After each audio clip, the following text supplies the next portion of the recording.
agradeço essa acolhida carinhosa e a conversa que tivemos sobre as prioridades para esse fantástico estado da nossa federação. Senhor Marcílio Machado, presidente do Sindicato do Comércio de Exportação e Importação do Estado do Espírito Santo, a quem cumprimento pelo evento e pela liderança exercida.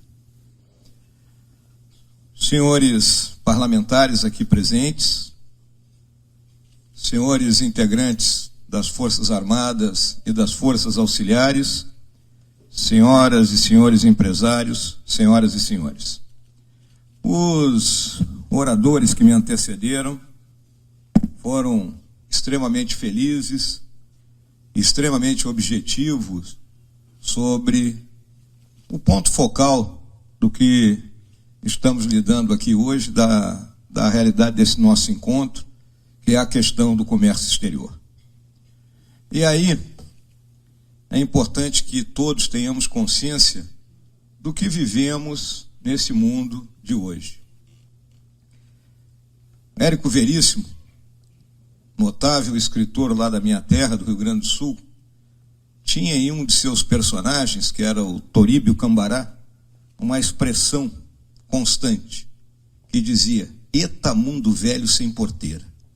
E é o mundo que nós estamos vivendo. Esse mundo da globalização, de uma intensa competitividade, de uma inquietação enorme, ele provoca mudanças contínuas. Essas mudanças, principalmente aí ao longo dos últimos 50 anos, elas sacudiram a nossa forma de ser, a nossa forma de agir e o modo como nos relacionamos. Quem é mais vivido aqui deve lembrar de um desenho animado aí da década de 60, que era os Jetsons. Pedro lembra, né, Pedro? Os Jetsons eram uma família futurista que tinha carros voadores, uma televisão que um falava com o outro. Bem, o futuro dos Jetsons chegou. Aquilo que a gente imaginava que ia acontecer num tempo muito distante, ele se aproximou, não é, da nossa vida de uma forma inexorável. E aí, hoje, estamos nesse mundo das comunicações amplas, das comunicações velozes, da capacidade de fotografarmos, gravarmos, nos comunicarmos de forma intermitente, não é? E sabemos hoje o que acontece na China, temos imagens instantâneas de tudo que está ocorrendo à nossa volta. Cada vez que a gente chega em algum lugar, não é, governador, aí as pessoas começam a nos fotografar, a gente sempre diz que saudade da Kodak, né? Eram 36 poses, não é? E o camarada fotografava com cuidado. Hoje, isso aí tudo mudou. Então, estou fazendo esse preâmbulo para mostrar o que a gente está vivendo. E aí, vamos lembrar o seguinte: há pouco mais de 25 anos atrás, o Francis Fukuyama, ele escreveu um livro chamado O Fim da História. Não é? O Muro de Berlim havia caído, União Soviética se dissolvido e surgia aquela hegemonia da hiperpotência militar, tecnológica, econômica, que são os Estados Unidos da América. E se passou a imaginar que esse seria um mundo unipolar. Nesses 25 anos também, ao longo desse tempo, os bancos centrais dos diferentes países passaram a agir com moderação, fruto do controle de juros, de câmbio. Também vimos a entrada da China na Organização Mundial do Comércio e a ascensão do gigante chinês. Quando o gigante chinês ascende, ele traz para o mercado 1,4 bilhão de habitantes. Isso é um mercado fenomenal. Foi mostrado aqui pelo Marcílio nos gráficos das exportações e importações da China. As senhoras e os senhores imaginem se, vamos colocar aqui, que 800 milhões de chineses realmente consumam $10 por dia. Olha o mercado que está aí. E isso desequilibrou. A China, além de ser esse mercado ela, primeiro num processo de copiar e colar, e posteriormente num processo de desenvolvimento tecnológico mesmo, ela assume a vanguarda em determinados setores da tecnologia. E aí nós temos o quadro vivido de uma guerra comercial e tecnológica. A guerra comercial, não é, entre Estados Unidos e a China, fruto, não é, da tentativa do governo do presidente Trump de barrar parte das exportações chinesas para os Estados Unidos. A China desvaloriza o seu câmbio e aí é acusada de guerra cambial, e ao mesmo tempo nós temos a questão da tecnologia 5G, onde, se nós formos olhar, as maiores empresas que dominam esse mercado, duas são chinesas, uma é norueguesa, a outra é finlandesa. As empresas norte-americanas ficaram para trás. Ao mesmo tempo, também estamos entrando naquilo que se chama a economia do conhecimento, popularmente chamado aí de 4.0. Essa economia, ela alia o capital, a tecnologia e, principalmente, a capacidade de saber lidar com essa tecnologia. E ela está centrada numa constante inovação. É hegeliano isso aí, né? Hegel era o pai da tese, antitese e a síntese, né? Que era o choque das duas vontades. A inovação nada mais é do que isso. E ela tem que ser contínua. Por isso que eu me referi no começo que esse mundo está sem porteiro. Porque não dá mais para a gente dominar determinado nicho e depois sentar e achar que está resolvido o problema. Nós temos que constantemente buscar essa inovação. E isso tirou o equilíbrio que havia no mundo. Tirou o equilíbrio de determinados países. Então olhamos para a velha Europa, por exemplo. A velha Europa, na minha visão, ela bateu no teto. Ela não tem mais para onde se expandir. Então, foi mencionada aqui a questão dos agricultores franceses. Estão emparedados pelo que vem surgindo aí. Porque, por exemplo, aqui no Brasil, a nossa agricultura é 4.0. A nossa agricultura é moderna. Nós criamos processos aqui, fruto dos investimentos e dos estudos da Embrapa, como plantio direto, que nos permite colher até 3 safras por ano. Então, para aqueles países, nós também somos uma China. Nós temos um mercado enorme e temos essa capacidade de terra, água, energia. Vou chegar mais adiante nisso aí. A Europa hoje está parada. Viram que trimestre anterior aí a Alemanha teve um crescimento negativo, muito pequeno, mas negativo. A Alemanha é uma potência. Existe um termo que vem sendo usado para esses países todos que se chama japanização.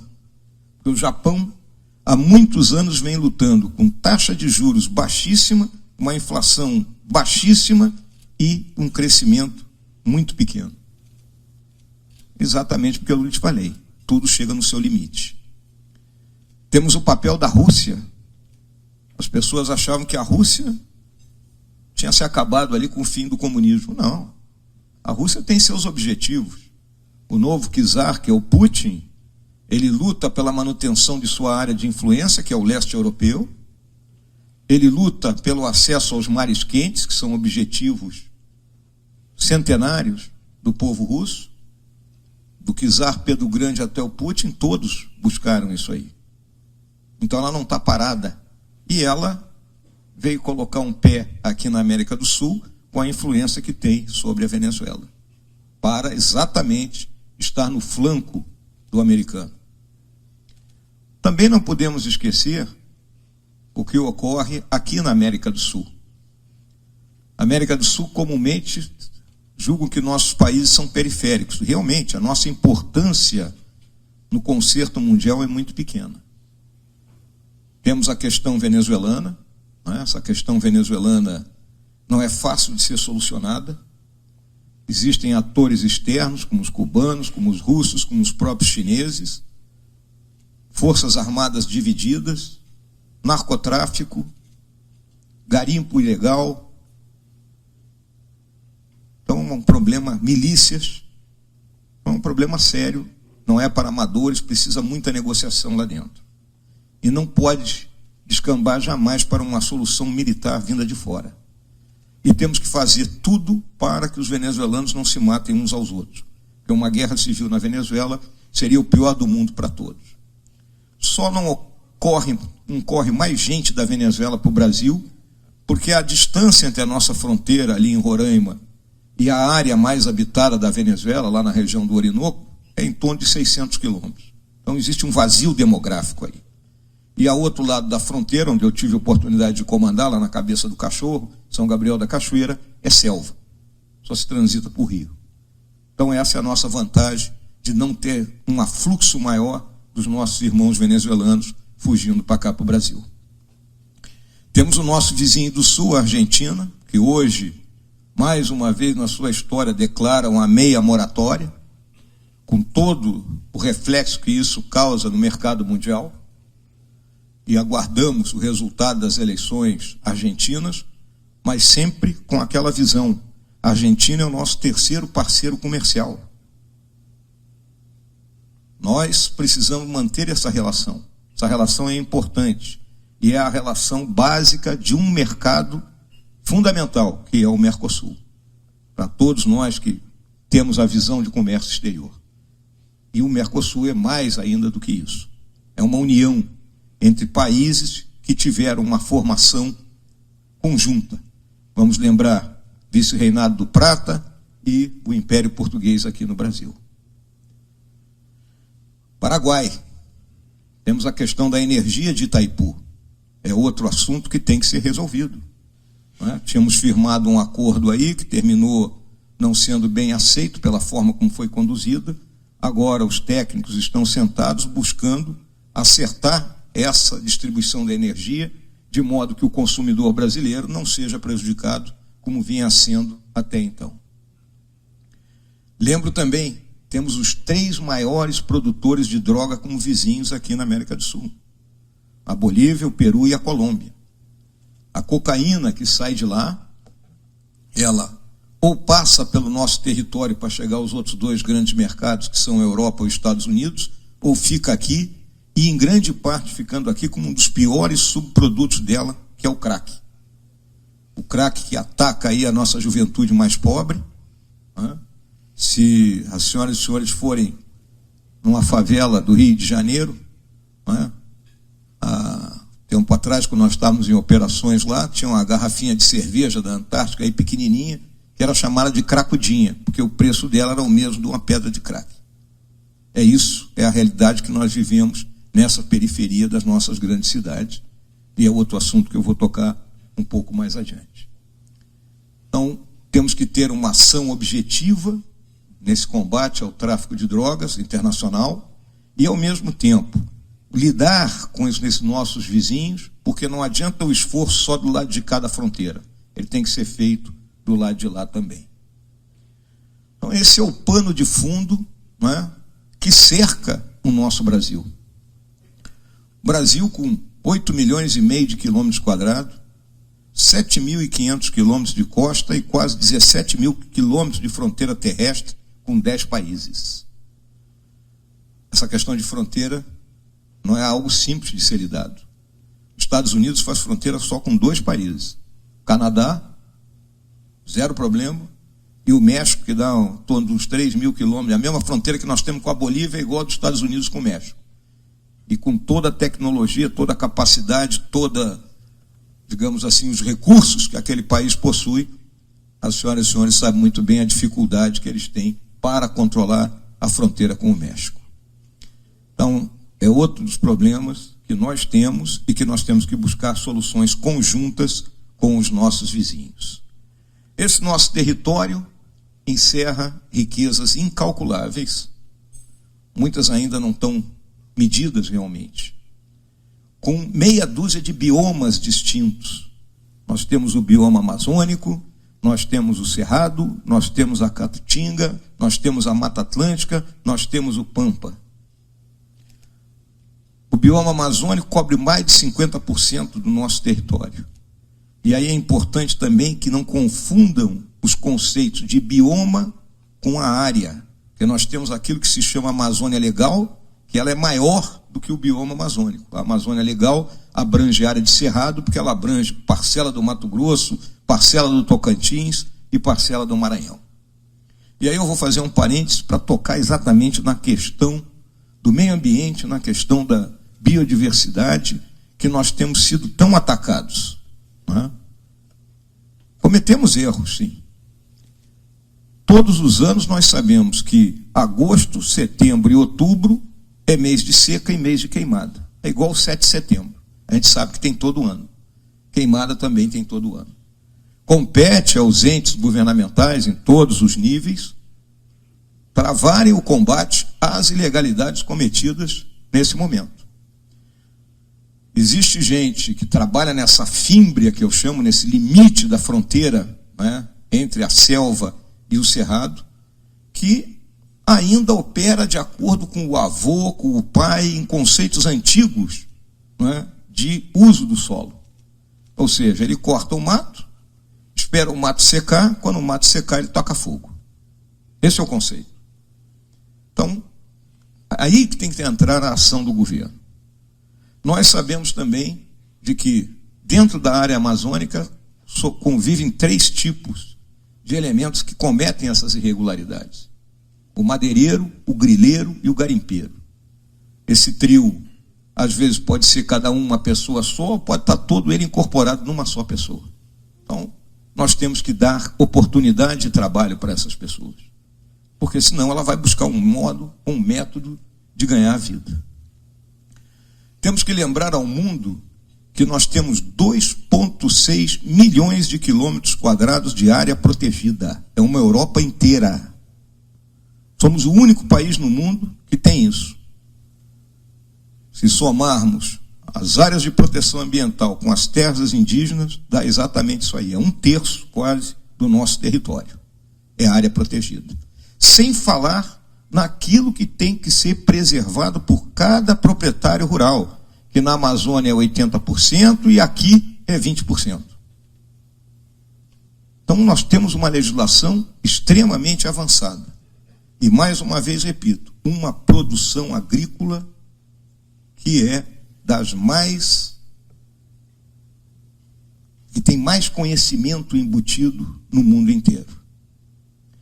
A nossa matriz energética são 88% dela energia renovável.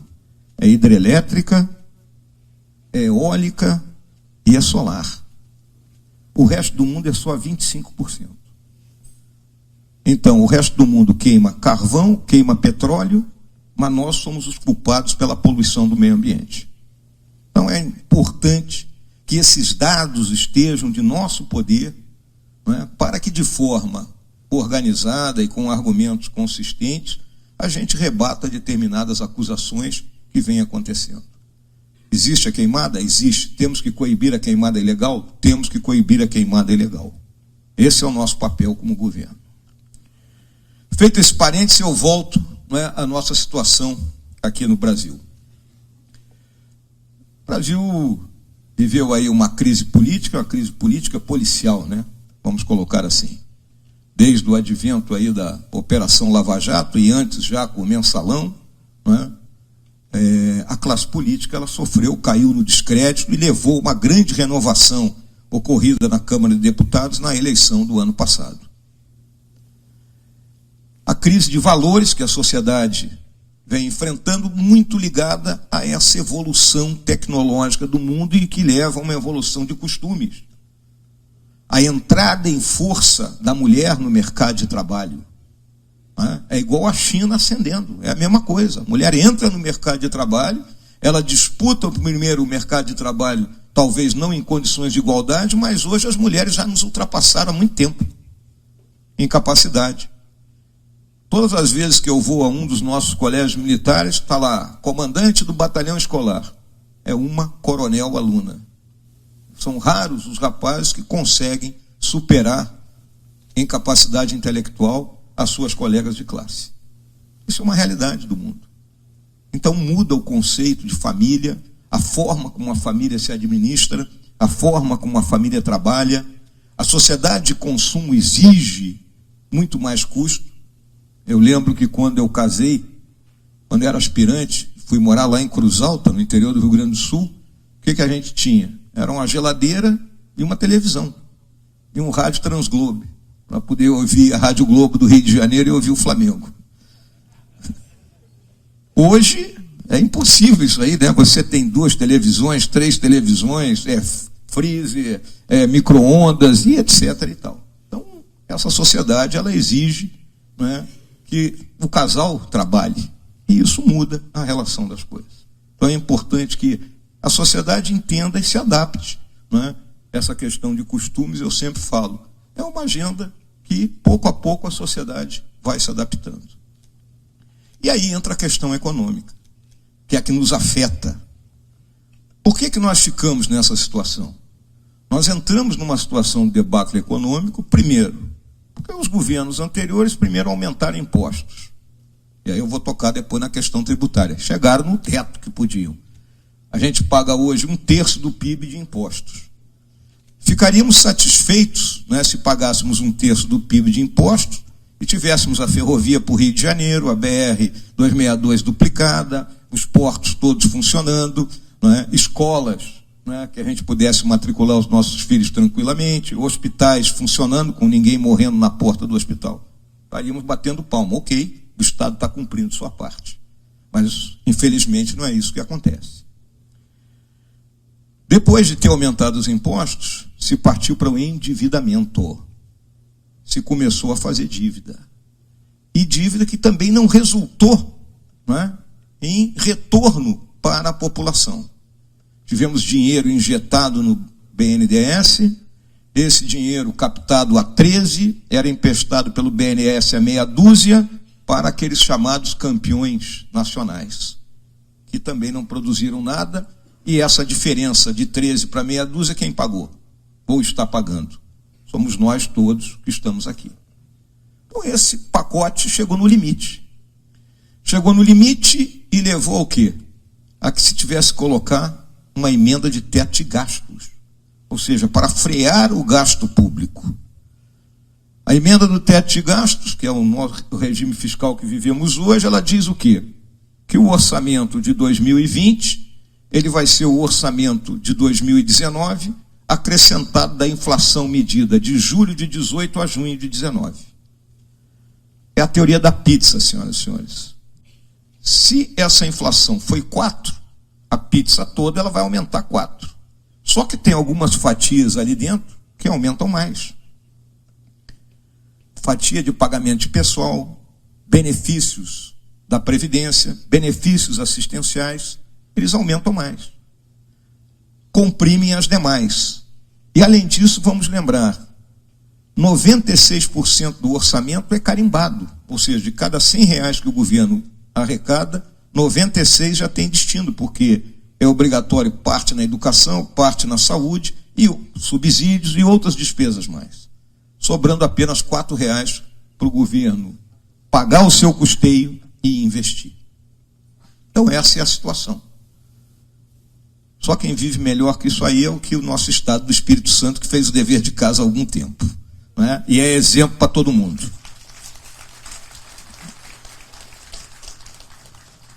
Então essa situação nos leva a ter o quê? Que colocar novas colunas de sustentação na nossa economia.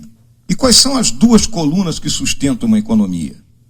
É a questão fiscal e a produtividade. A questão fiscal está aí retratada. O governo é igual à casa da gente. Se a gente gasta mais do que ganha, primeiro a gente entra no cheque especial, depois estoura o cartão de crédito, por fim vai para o agiota. Nós estamos no agiota, né? Cheque especial e o cartão de crédito já estão estourados há muito tempo.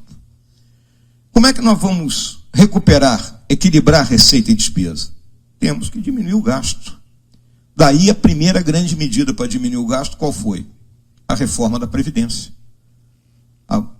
Nosso sistema previdenciário, um acordo que veio da Constituição de 88, nesses 30 anos ele se esgotou. Estamos vivendo mais. Nós aqui que já passamos dos 60 há algum tempo, temos direito à aposentadoria. Estamos recebendo. Mas a garotada mais nova que está aqui, que eu estou vendo, esses não tinham solução. Iam trabalhar do berço ao túmulo sem direito à aposentadoria nenhuma. Então, com isso, nós estaríamos rompendo aquilo que é pilar da civilização ocidental, que é o pacto de gerações. Meus filhos e meus netos iam olhar para mim e dizer: pai, onde é que você estava? O que você estava fazendo? Olhando isso aí de braço cruzado. Então, a nova Previdência, ela dá previsibilidade ao gasto, ela não resolve os problemas da noite para o dia, muito pelo contrário, mas nos dá, no horizonte próximo aí de 10 a 15 anos, uma previsibilidade e que pode, então, diminuir um pouco o custo do Estado brasileiro. Qual é a outra forma de nós diminuirmos o custo? Privatizarmos. Temos que privatizar todas aquelas empresas que podem e devem ser privatizadas. Não é um processo simples. A venda de empresas requer, em muito caso, a aprovação do nosso Congresso. Então, há discussões, O deputado da Vitória sabe muito bem isso aí, como é que anda o nosso governador também. Então, temos que privatizar. Então, já tem uma lista de empresas selecionadas e vamos iniciar esse processo. Como é que podemos diminuir o custo também? Reduzindo a quantidade de funcionários que o Estado tem. Aí temos uma dicotomia que está circulando aí, A Constituição diz que nós podemos até demitir. No entanto, a Lei de Responsabilidade Fiscal, ela também diz que a gente pode reduzir a jornada de trabalho e, consequentemente, reduzir o salário. Foi levado ao STF, que deu nega em relação a esse item da Lei de Responsabilidade Fiscal. Então fica a dicotomia. Eu posso demitir, mas não posso reduzir o salário. Qual é a nossa visão? Nós temos um grande número de funcionários que está prestes a se aposentar. Então, por decantação, nós vamos diminuir o tamanho do Estado ao não fazer novos concursos públicos e remanejar dentro do Estado, onde há excesso, se remaneja para outras áreas. Então, esse é o processo que nós estamos para equilíbrio fiscal. Consideramos que até 2022, 2023 talvez, se consiga equilibrar a receita e despesa. Hoje, eu lembro, nós estamos com um negativo de 139 bilhões. E viemos nesse negativo desde 2014, é o 6º ano de negativo. Previsão para o ano que vem está na faixa de 50, 60 bilhões nesse negativo. E paulatinamente, diminuindo. Eu lembro ainda que nós pagamos por ano 100 bilhões de dólares, ou seja, 400 bilhões de reais de juros da dívida pública. Não estamos nem pagando o principal, estamos só pagando juros. A título de comparação, o Plano Marshall, que reergueu a Europa destruída pela Segunda Guerra Mundial, era esse valor. Então a gente paga um Plano Marshall por ano para a dívida que foi feita aqui no nosso país. Então, essa é uma coluna. E a outra coluna qual é? A agenda de produtividade. Já foi citado alguns itens dela aqui. E aí eu volto à questão tributária. A questão tributária nos asfixia. Nos asfixia por 2 aspectos. 1, porque o sistema é caótico. E 2, porque as taxas são altíssimas. O nosso sistema é tão caótico que ele custa 70 bilhões de dólares por ano para governo e empresas manterem esse sistema de pé. Ele tem 70 bilhões de reais. Ele tem 450 bilhões de reais de ou evasão ou sonegação. Se nós reorganizarmos esse sistema com poucos impostos, que todo mundo pague, pelo menos consigamos reduzir essa sonegação / evasão para metade, e o custo para as empresas para a metade, nós teremos atingido um objetivo extraordinário, que teremos uma folga de mais de 200 bilhões de reais dentro do nosso orçamento, que é o dobro do que nós temos hoje para despesas discricionárias, ou seja, para custeio e investimento. Então, reforma tributária, fundamental para que a gente ande. Além da reforma tributária, investimento na infraestrutura, que estrangula e diminui a nossa produtividade. Muito bem colocado aqui, tanto pelo Marcílio como o nosso governador Renato Casagrande. O Estado tem dinheiro? Não tem. O que o Estado tem que fazer? Concessão. Concessões não se obtêm da noite para o dia. Aí, nessa questão das concessões, entra o ambiente de negócios, a segurança jurídica, a segurança institucional, que as instituições estejam funcionando, respeitadas, não é? Congresso dialogando com o Executivo, com o Judiciário, os três se tratando de cabeça erguida, não é? E de forma republicana. Então, esse ambiente estável vai permitir atrair o investimento privado para aquelas concessões que são realmente importantes e, obviamente, que deem retorno para o parceiro privado. Competindo, então, ao Estado ficar com aqueles recursos que ele ainda tem para investir naquelas áreas que não são atraentes, mas que necessitam do investimento na infraestrutura.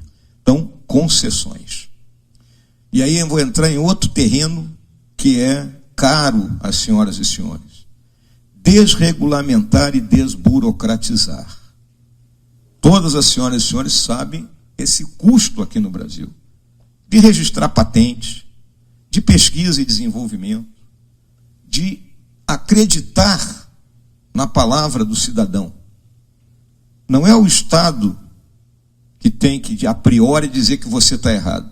Não, você registra seus dados, abre sua empresa e o Estado depois que prove que você fez alguma coisa errada. Vamos inverter a lógica do que vínhamos vivendo aqui no nosso país. Temos um excesso de regulamentação, de leis. De 1988 para cá, foram editadas 23 leis federais por dia, com seus consequentes decretos, anexos. Isso dá meia dúzia milhões de páginas, né? É o paraíso dos advogados, né? E todos nós somos obrigados, nas nossas empresas, a ter um grande número para poder estudar e saber qual é a regulamentação, qual é a lei que está valendo. Então, essas são as duas colunas que o governo está trabalhando. Então, aí está a reforma da Previdência, o início da discussão da reforma tributária, que não vai ser fácil, né? Nós vamos ter que chegar a um entendimento. Tem um projeto dentro do Senado, tem um projeto dentro da Câmara, o governo tem um outro, existe um projeto lá da Turma do Brasil 200, que é do Imposto Único. Então, nós temos que chegar a um denominador comum, conversar com as partes interessadas, os outros demais entes da federação, governadores, prefeitos, né? Que é importantíssimo a visão de cada um sobre esse problema. Mas precisamos fazer essa reforma tributária. Ela é fundamental para que a gente avance nessa questão da produtividade. É o nosso grande objetivo. Já andamos com a medida da liberdade econômica, que já foi citada aqui, e agora, nos próximos dias aí, algumas medidas na área da microeconomia começarão a ser lançadas para que a gente comece a embalar novamente. Tivemos uma boa notícia, o PIB do segundo semestre houve um crescimento pequeno, né, 0,5%, mas nos tira daquela visão que estaríamos entrando em uma recessão técnica. Estamos saindo dessa visão. Tá? Também um outro assunto que é importante, né, que é a questão da segurança pública, que afeta a todos aqui no Brasil. E a questão da segurança pública, ela passa por 4 aspectos. Ela passa pela nossa legislação, que é um dos aspectos que está lá no pacote do ministro Moro, sendo discutido lá na Câmara de Deputados, tendo o capitão Augusto como relator. A nossa legislação, ela é leniente, ela permite que uma pessoa mate outra e 5 anos depois esteja na rua. Temos que discutir a questão de crimes cometidos por menor de idade, aquele rapaz de 17 anos de idade que mata uma pessoa e 1 ano depois está na rua. E as grandes quadrilhas do narcotráfico hoje usam esse grupo como soldados. Temos que aumentar a capacidade da polícia, capacidade tecnológica da polícia, integrando a atividade policial, não só dentro do próprio Estado, como entre os diferentes entes da federação. E a questão dos presídios. Os nossos presídios, em sua grande maioria, são verdadeiras masmorras medievais, onde estão misturados bandidos de alta periculosidade com aquele que roubou um par de chinelo.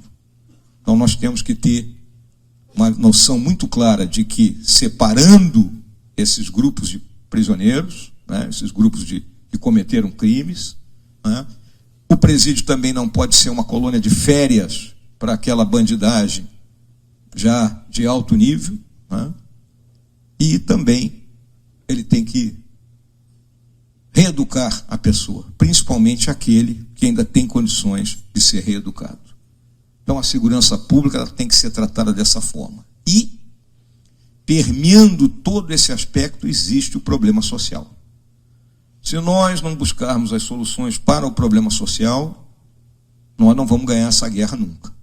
E quais são as soluções? Então o governo está lançando programas que são destinados à primeira infância. A primeira infância mais pobre, porque nós sabemos que a criança desenvolve a sua capacidade cognitiva, a sua capacidade de aprender naqueles 5 primeiros anos de vida. Então nós temos que investir naquelas famílias que são mais desvalidas, né, para que essas crianças tenham acesso a uma creche, uma escola, né, e comecem a aprender desde cedo. Também temos que trabalhar com aqueles que já estão com a faixa dos seus 17, 18 anos e não trabalham nem estudam. Estão aí, zanzando nas periferias, pronto para serem agarrados pelo crime. Então, são 2 programas que estão sob a administração lá do ministro Osmar Terra, do Ministério da Cidadania, né, e que são importantíssimos, né, nessa questão da segurança pública.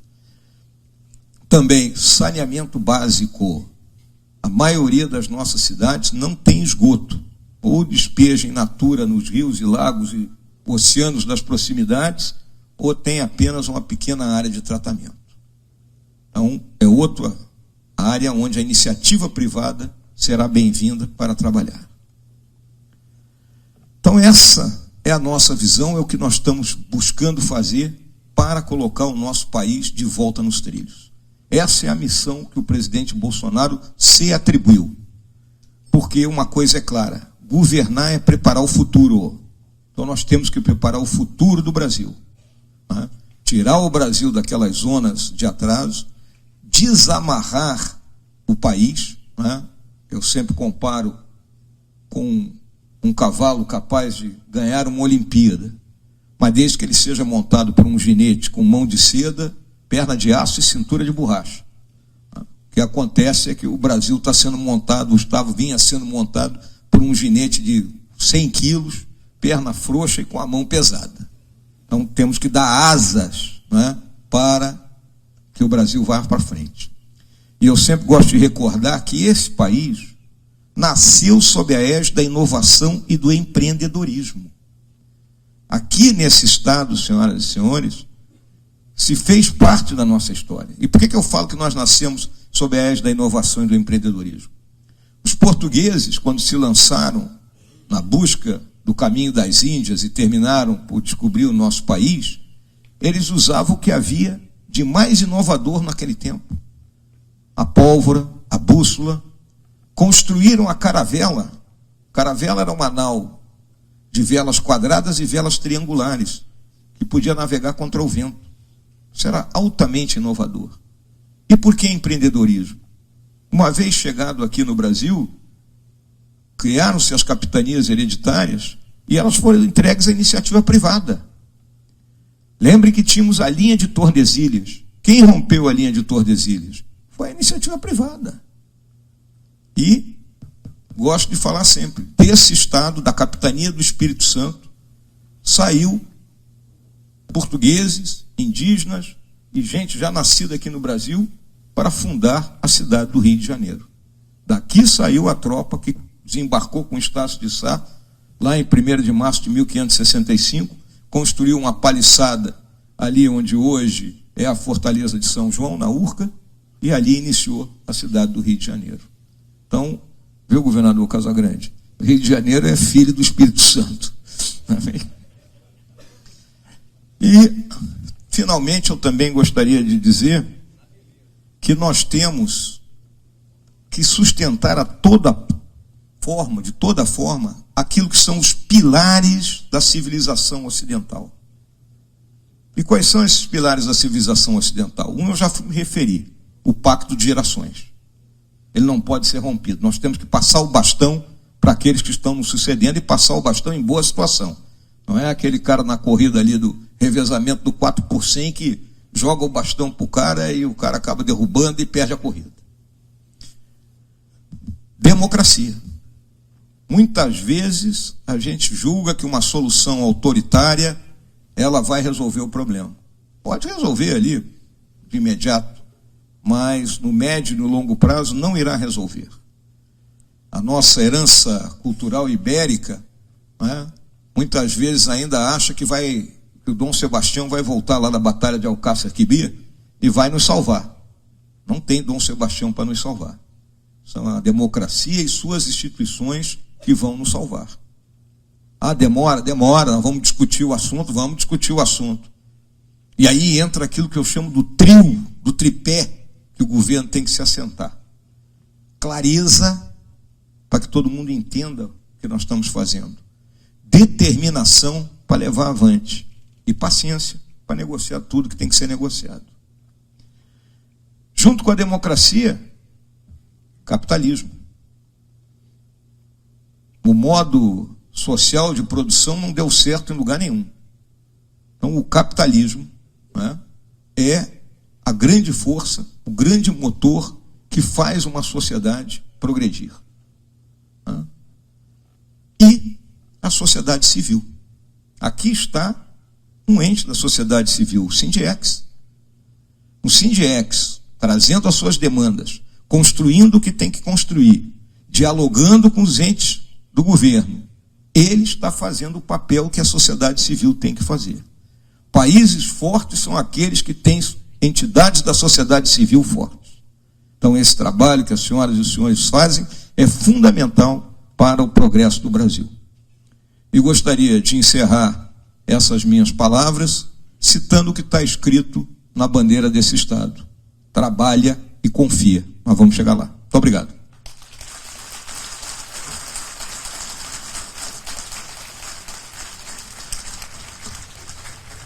Vice-presidente, gostaria que o senhor comentasse sobre essa visita a esse santuário histórico construído em 1554. Bem, para nós que somos apaixonados pela história do Brasil, né, ter a oportunidade de vir a esse sítio que tem uma importância extraordinária na formação da nossa nacionalidade. Vamos lembrar que daqui partiram, não é, índios, portugueses, brasileiros que já haviam nascido aqui, para, junto com o Estácio de Sá, fundar a cidade do Rio de Janeiro. E, ao mesmo tempo, esse sítio histórico aqui, esse santuário, ele teve um papel importantíssimo, né, naquilo que eu considero a simbiose da nossa formação, que é a questão da catequização da população indígena autóctone que havia aqui no Brasil e que faz parte do nosso gene, do nosso sangue. Então, aqui se juntou a espada, que defendeu o país, e a cruz, não é, que nos trouxe para junto do Criador. Sobre a expectativa da primeira visita como vice-presidente ao Estado do Espírito Santo. Olha, fazia muito tempo que eu não vinha aqui ao Espírito Santo. A última vez que eu estive, eu estava relembrando, eu era aluno da Escola do Estado Maior no ano de 1991, então são 28 anos. Ao longo desse período, obviamente, eu acompanhei as transformações que houveram no Estado. O Estado, ele tem uma posição destacada junto aos demais entes da federação por ter vamos dizer assim, um equilíbrio fiscal que serve de exemplo para todos os demais, inclusive para nós mesmos no governo federal. E óbvio que nesse curto deslocamento que eu fiz do aeroporto até aqui, eu pude ver como a cidade de Vitória e a própria Vila Velha, não é, aumentaram, melhoraram, e isso mostra a dinâmica desse Estado. Então, esse período que eu vou passar aqui, né, tendo contato com o nosso governador Renato Casagrande, com outras autoridades, vai ser muito profícuo para mim, para aprender um pouco mais.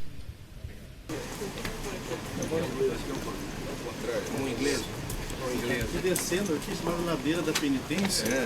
Tudo bem? Fui pelos escravos. Bom dia, menino. Bom dia. Bem.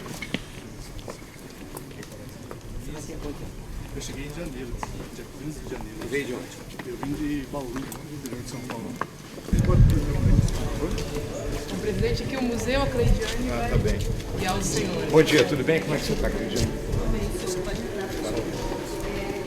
É o primeiro piso da igreja, né, do convento, adaptado um dia antes da festa, né? Aí tem aqui as fotos dos modelos que começam. Eles foram tentar montar, ele seria a vapor, seria no alto, sem nada segurando. Só que aí no ano que tentaram montar deu errado.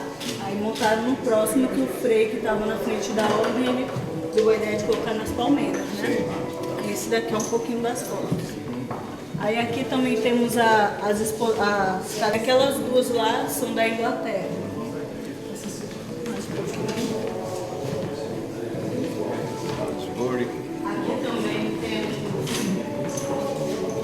temos o primeiro altar da igreja, né, que foi o primeiro altar a ser, ele é de 1950. Alguma data? Aham, sim, a data que foi encontrada. Esse altar era aqui ou era lá de cima? Era lá de...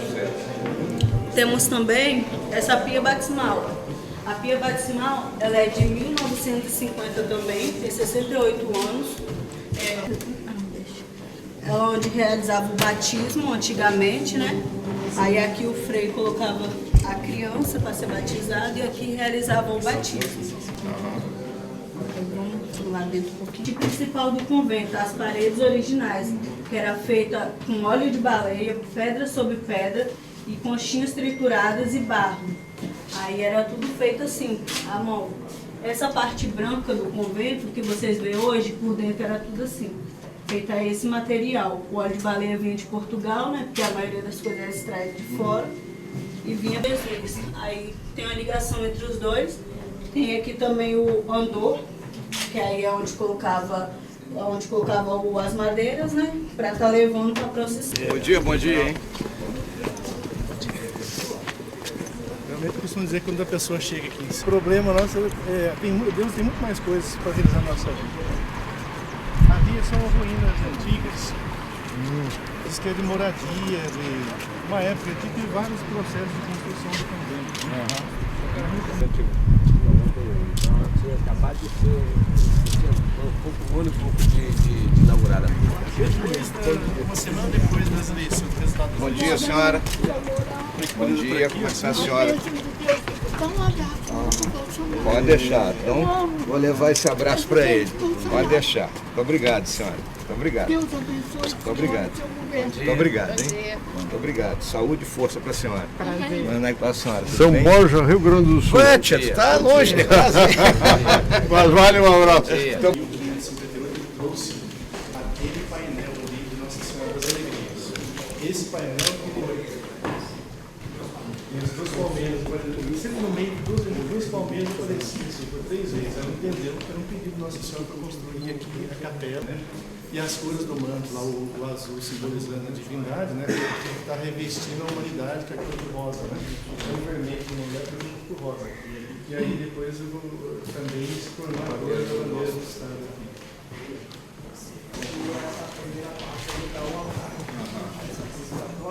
E depois disso foi feita a primeira festa. É uma bênção bíblica.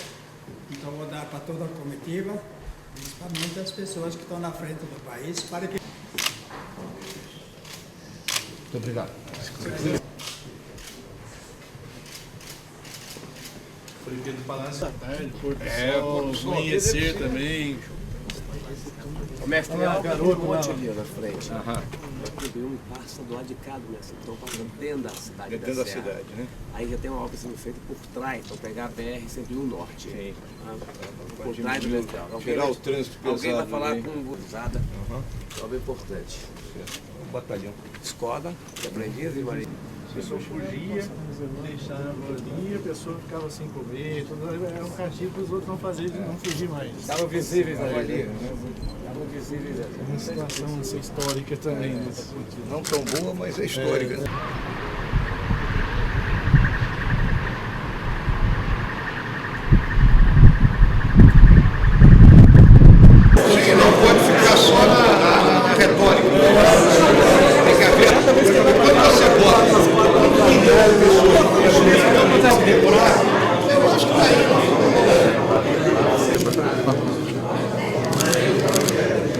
Quer entrar na foto aí? Como é que você está? Bem? Tranquilo, ótimo. Parece que ele está com o vídeo. Parece que ele está.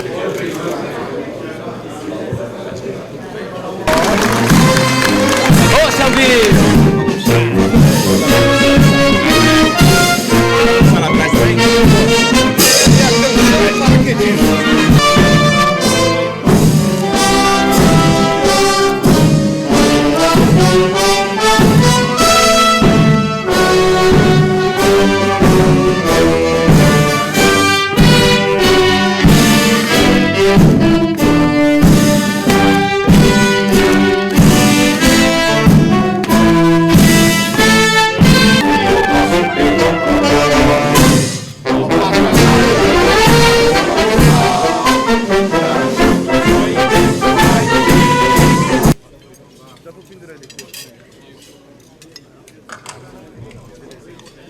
Da posição da faixa e na faixa então a medalha recebendo o grau Gran Cruz da Ordem do Mérito Domingos Martins. Receberá também neste momento o seu diploma confirmando a nomeação desta honraria grau Gran Cruz Ordem do Mérito Domingos Martins.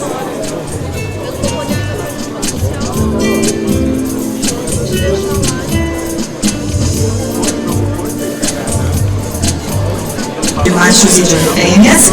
A fábrica capixaba foi fundada em 1903 por Maurílio Coelho na cidade de Cachoeira de Itapemirim e é a única da América Latina especializada na fabricação de pinhos de ave, sendo então a arte capixaba sendo entregue neste momento ao vice-presidente da República.